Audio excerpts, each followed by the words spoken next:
Querido amigo, hoje temos a tarefa de completar os nossos estudos do capítulo 16 do Evangelho de João.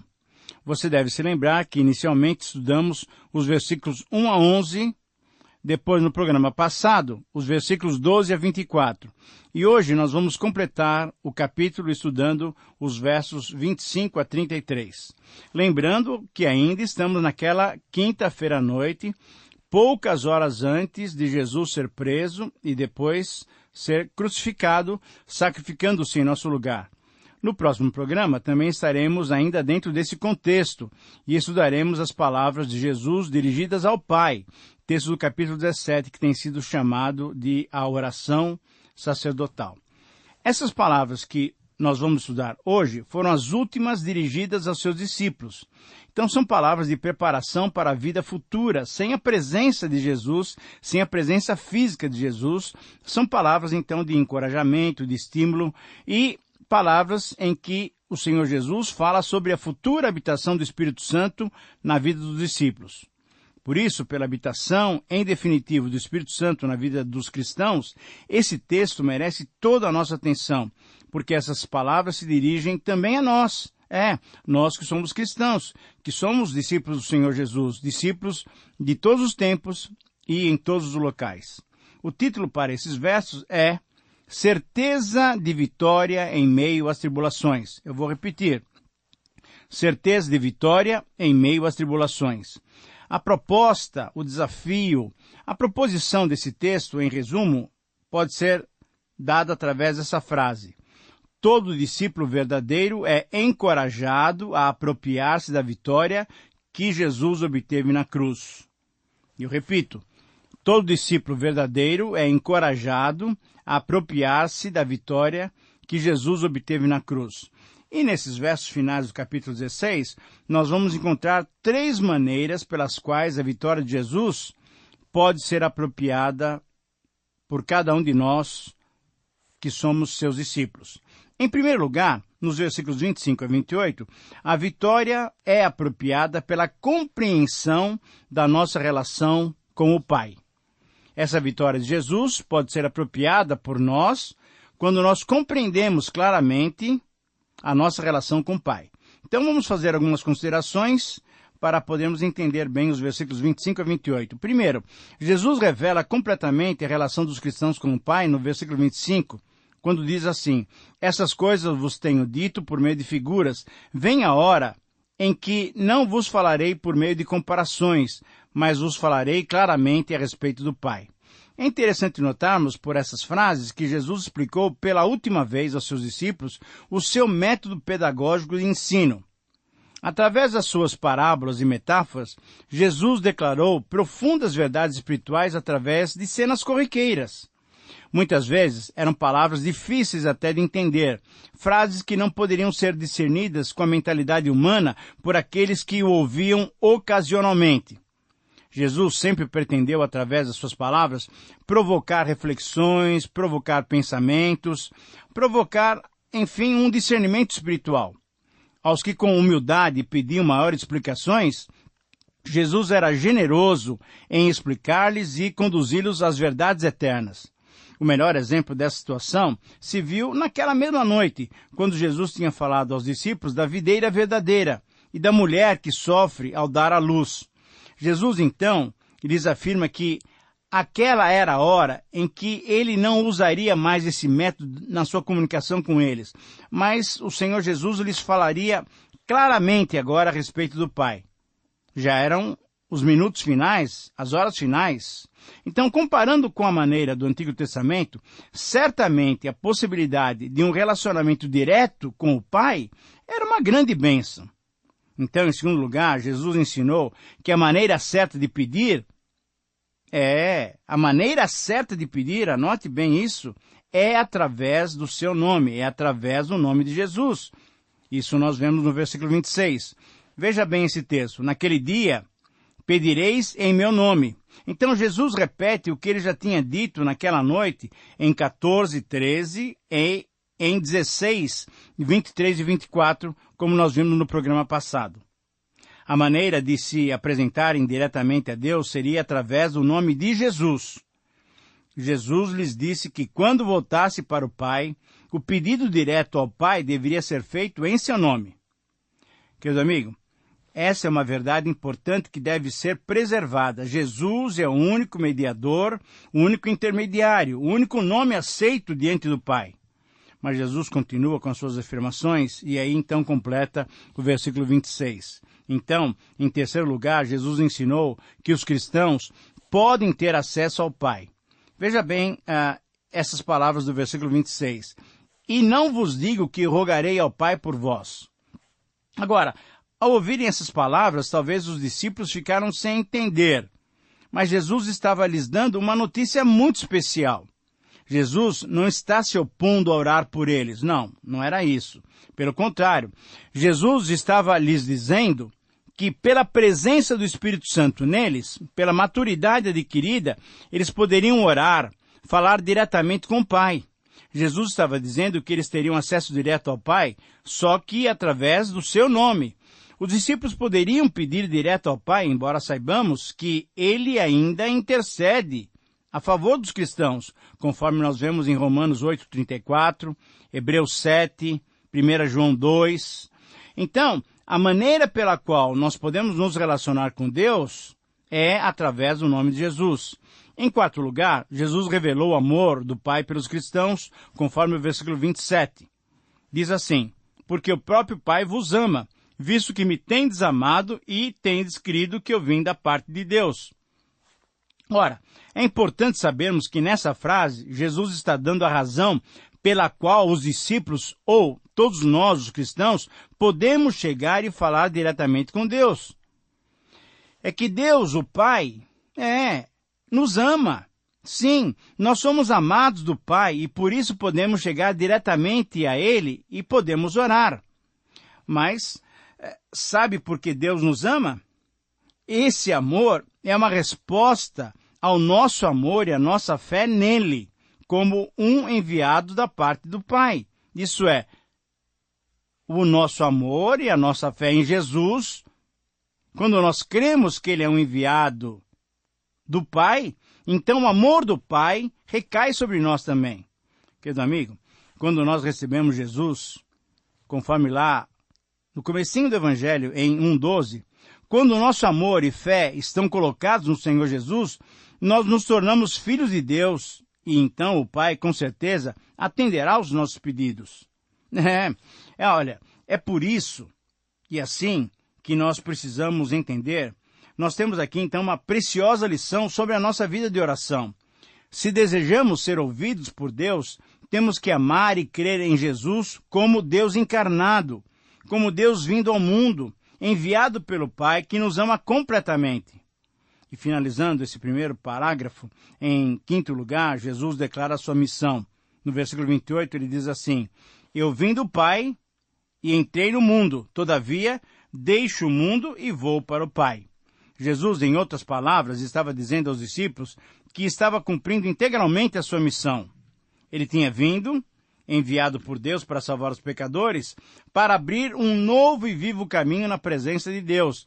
E isso seria feito através da sua morte na cruz. Em breve, dentro de poucas horas, ele completaria sua missão.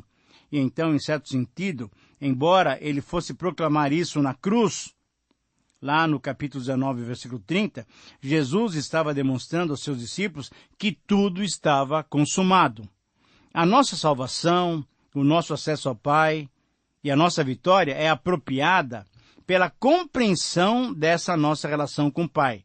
Somos seus filhos, podemos falar diretamente com Ele e Ele nos ama e responde às nossas orações. Uma segunda verdade nesse texto, nós encontramos a vitória pode ser apropriada pela clareza da instrução do Filho. Essa vitória que o Senhor Jesus obteve, ela pode ser apropriada por cada um de nós quando nós entendemos claramente aquilo que o Senhor Jesus nos instruiu. E Ele nos instruiu de modo claro. Nos versículos 29 a 30, nós encontramos exatamente algumas considerações nessa direção. Aqui então vamos fazer alguns detalhamentos desses dois versos para pegar todas as ideias. Vamos observá-los em 5 etapas também. No versículo 29, em primeiro lugar, nós temos a seguinte frase: disseram os seus discípulos, agora é que falas claramente. Ora, as palavras do Senhor Jesus revestem de muito valor para todos nós. É bom notar que Jesus não disse tudo quanto sabia aos seus discípulos de uma única vez.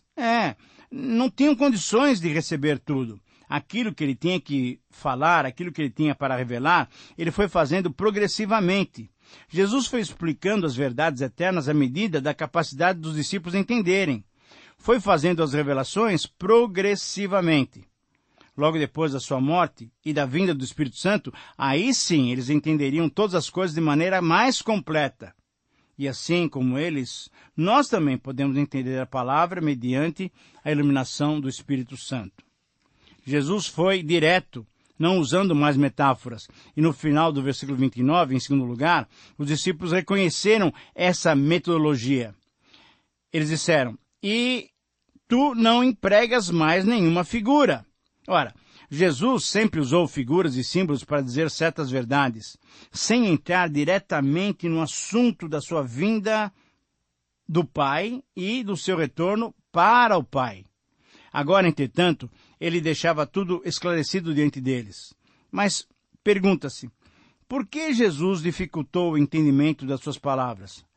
Ele não queria ser entendido? Será que é essa a verdade? Não, olha, com certeza não foi isso que aconteceu. Jesus nunca teve o propósito de confundir os seus interlocutores, não. O que Jesus fazia era perceber a maturidade dos discípulos e do povo que o ouvia. Jesus discernia o grau de compreensão e reconhecia se eles estavam preparados para assimilarem a profunda simplicidade do Evangelho.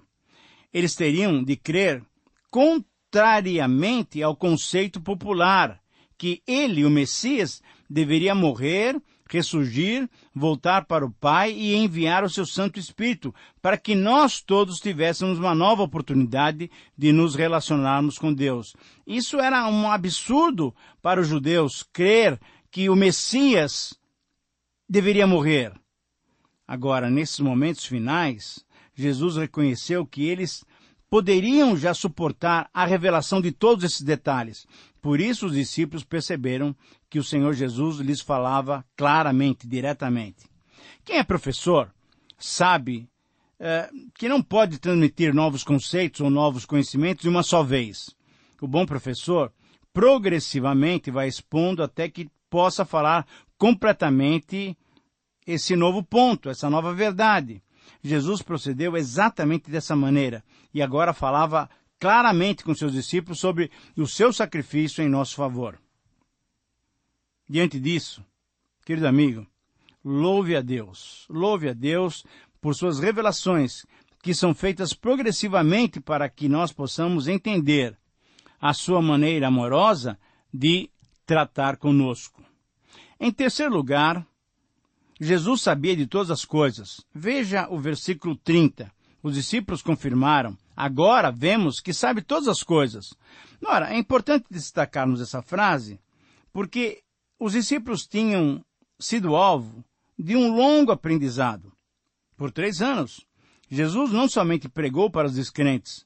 Jesus, na verdade, priorizou o ensino dos seus apóstolos, preparando-os para darem continuidade à obra que ele havia começado.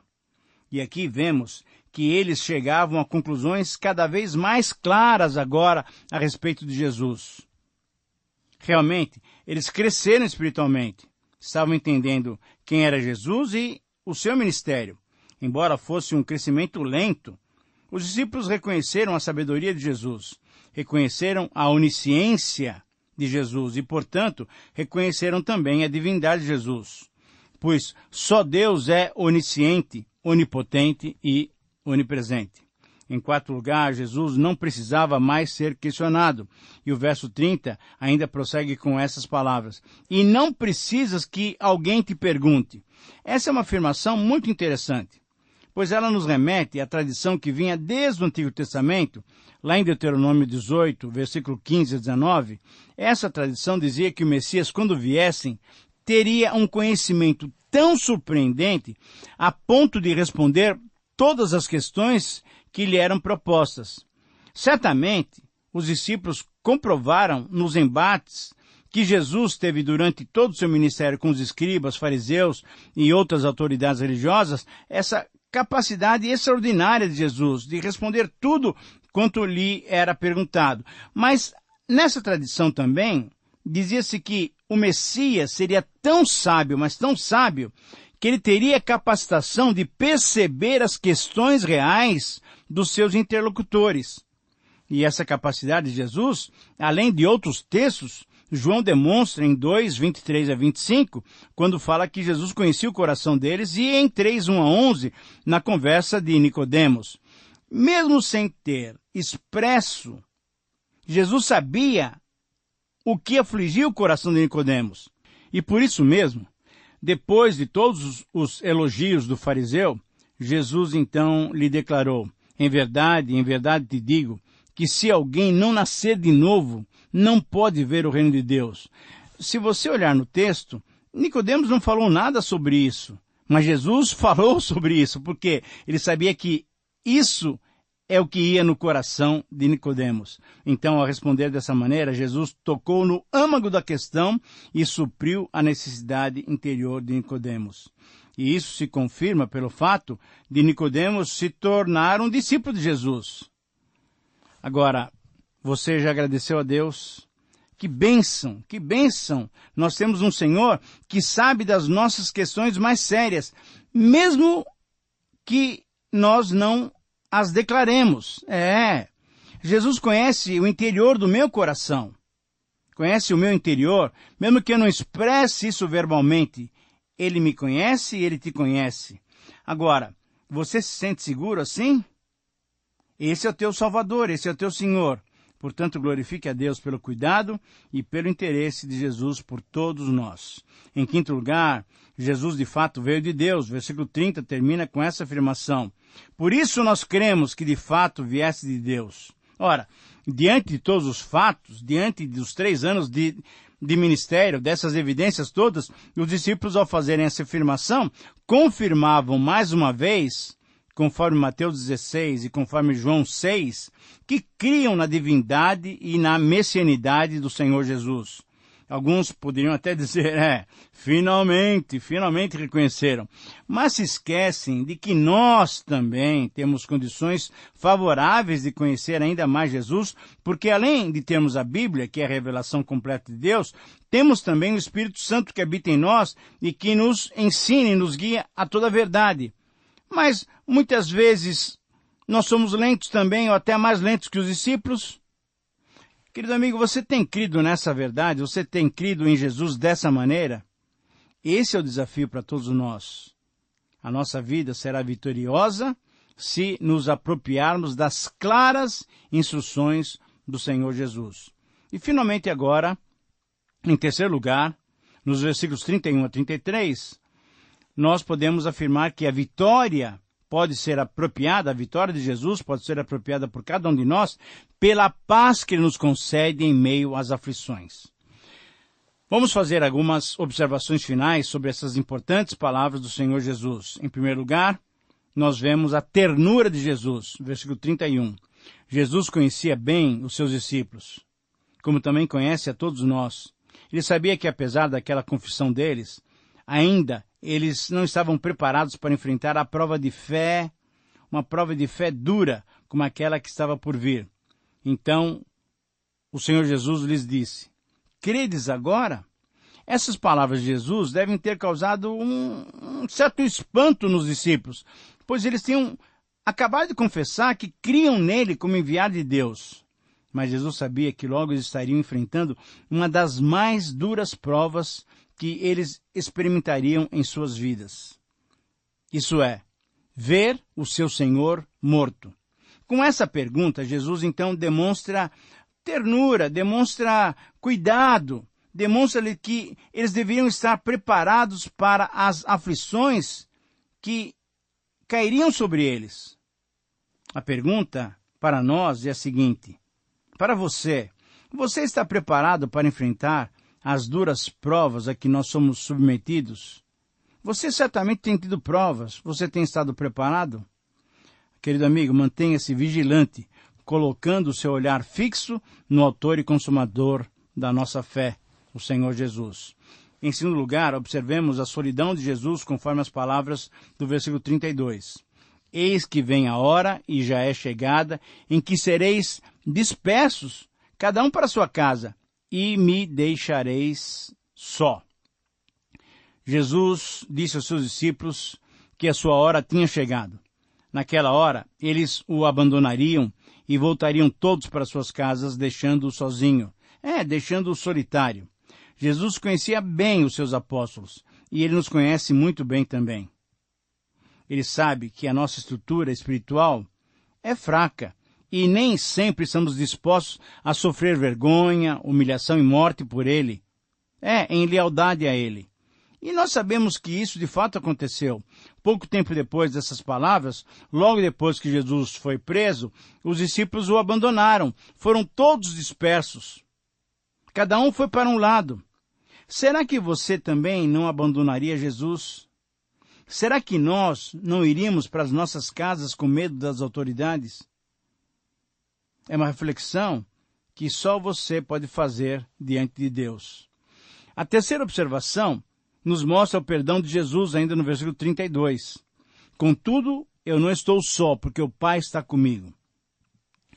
Deus estava com seu Filho. Foi Paulo quem disse em 2 Coríntios 5,19 que Deus estava em Cristo reconciliando consigo o mundo. Jesus foi abandonado pelos homens, sim. Pelos seus amigos mais íntimos, sim. Pelos seus discípulos. Mas ele não estava só. Ele tinha companhia do Pai. Durante a prisão, durante os julgamentos, e quando ele foi violentamente fustigado, Jesus contou sempre com a amorosa companhia do Pai. Por isso, reconhecendo a fraqueza humana, Jesus perdoou os seus discípulos. Em quarto lugar, observamos a simpatia do Senhor Jesus no versículo 33. Veja só essas palavras do versículo 33. Essas coisas vos tenho dito para que tenhais paz em mim. Querido amigo, essa é a paz que todo homem deve procurar. A paz em Cristo e a paz de Cristo. Ainda que haja tempestade ao seu redor, a paz está reinando no seu coração. Isso jamais se poderia chamar de indiferença, de irresponsabilidade ou de descaso. Isso também não significa a alienação do mundo. Não, de modo nenhum. A paz de Cristo no coração do cristão não é uma força inativa, morta ou indiferente. Não, pelo contrário, é uma força viva que está a serviço de Deus e está a serviço dos homens também. É a paz que Jesus dá que nos concede a melhor condição para servir esse mundo em conflito. Chegamos ao final de mais um programa. Que o Senhor te abençoe. Um grande abraço.